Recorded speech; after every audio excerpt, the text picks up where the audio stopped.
Hey everybody, welcome.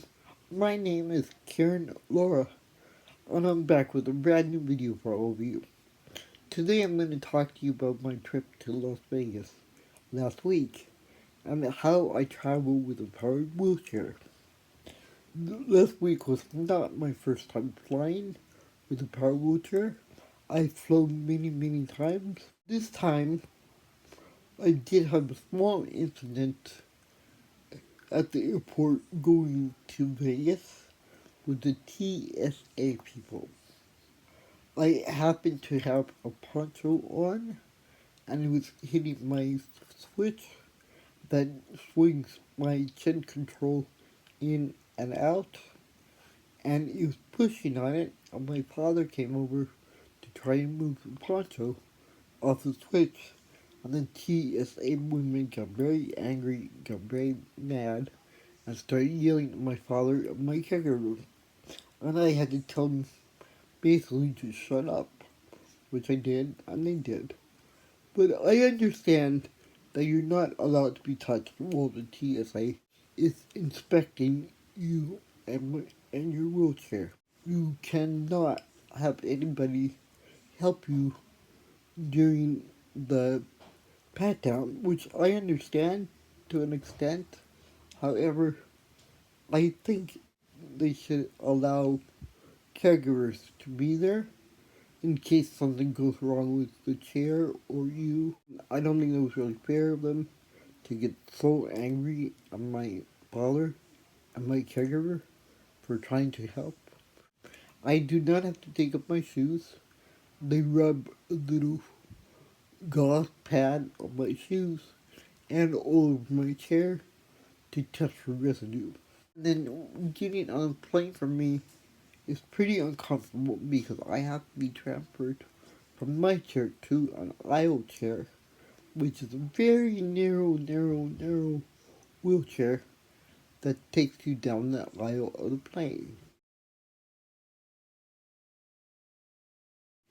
And it does have belts, so you are buckled in. Some aisle chairs do have little arm rests or sides to them. Some do not. I did not like the ones that do not have the sides. And then transferring from the aisle chair to my airplane seat. That's always uncomfortable for me. It hurts usually. And then sitting on the plane also is very uncomfortable. Going to Vegas was kinda uncomfortable. I was just not sitting right in the chair, in the seat. My legs were not on the ground. One leg of mine is shorter than the other. And I had my foot on my backpack. That helped a little bit. It's a good thing that Vegas is only like an hour and 20-30 minutes. Honestly, I don't think I could stay on a plane for very much longer than that at this point. When I was able to move around better, I could do longer flights. The longest flight I ever done so far was to Greece, which was 14 hours. So I was able to do that back in the late 90s. But since I lost my movement and since I'm a little more disabled now, I can't do that. And then it's a process because I'm usually the first one on the plane and the last one off the plane. And just so you know, in case you don't, and use a wheelchair, you are allowed to stay on the plane until your wheelchair is right outside the airplane door. You do not have to get off the plane. This has happened to me before. They send different people over to talk to me, thinking that one of them will convince me to get off the plane, but I just refuse. You have the right to do that. Getting off the plane and back into my chair, it's still a little awkward because the chair's not right. My chin control is way up in the air, and luckily it was fixable, so it's not a major thing. Once I got back in my chair, comfortable, I was okay. I was sore the next day though. I stayed at the Excalibur, And when I called to reserve the reservation, I asked how high the beds are, and they said they're low to the ground to make it easier for people in chairs to transfer. And I understand that a lot of people in wheelchairs are able to transfer, so my beds have to be higher up so my transfer lift can go underneath the bed. And I told them this when I reserved the room, and they said, okay, well, okay, when you get here, let them know at the front desk. And I also told them that I'll be arriving later that day, like after 4 o'clock. So we get to the hotel, I check in, and I ask about the engineering guys who are going to raise my bed. And the girl looked so, I could tell she felt bad because she said, oh, they go home at 4 o'clock. And I wish they would have thought about that. I wish they would have just picked the room for me and done it before I got there. But they didn't, and my caregiver and I had to figure out a very creative way to get me into bed. I did rent a transfer lift, and that was there when I got there, so that was a good thing. Next morning, the guys came in and raised the bed, and oh my god, they raised the bed really high. It was great, and we had no problem. Going around Vegas is pretty easy, because a lot of hotels and casinos are connected to each other by a bridge, and so that was nice. And then we did take a few cabs, certain places, like we did take a cab to Caesar Palace.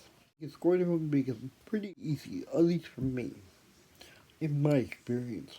Coming back from Vegas airport, we talked to the TSA people beforehand, and they said, oh yeah, whatever you need to do to help her is fine.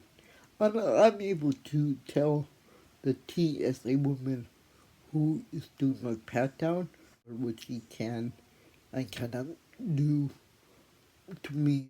For example, I told her that it was okay if she needed to lift my arms up to check under there, and she did, and it was fine. So the TSA was very nice on the way back. The flight coming home was a lot better. I was comfortable, but I think the main thing to remember when you're traveling with the power chair, it's just to unplug everything. And try and take as many pieces of your chair on the airplane as you possibly can. For example, I take my headrest off and take it on the plane. I take my iPad and phone stand on the airplane because there's no way I would leave it on my chair during the flight. No way at all. Just I get to the airport 2 hours early to get ready, and that seems to be good enough for me. But you might want to give yourself extra time and get there a little bit earlier. For the most part, people are very nice and kind, especially in Las Vegas. They were very nice at the airport, and and the cab drivers were nice, and it's just so convenient to get around Vegas in a wheelchair, at least in my experience. Because like I said, you got the sky, you got the bridges connecting the casinos, there's a monorail and a tram that go around the strip. I'm not sure how far they go down the strip, but they do go around the strip. We did not try those though. We took cabs if we had to get someplace. And that was fine because they're right available right outside the hotel door, which is so nice. On the way back, my chair did not work for a minute.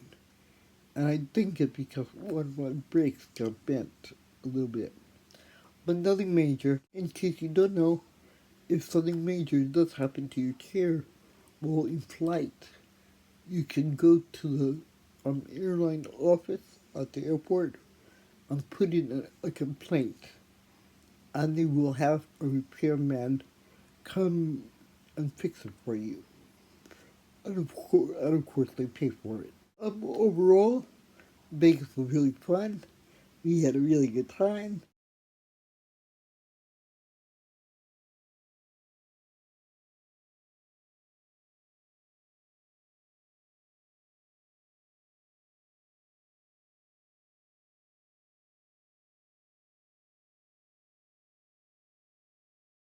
We went to celebrate my birthday, and my friend's birthday, and my birthday happened to be this past Saturday, and I turned 48, which I can't believe, but it's true.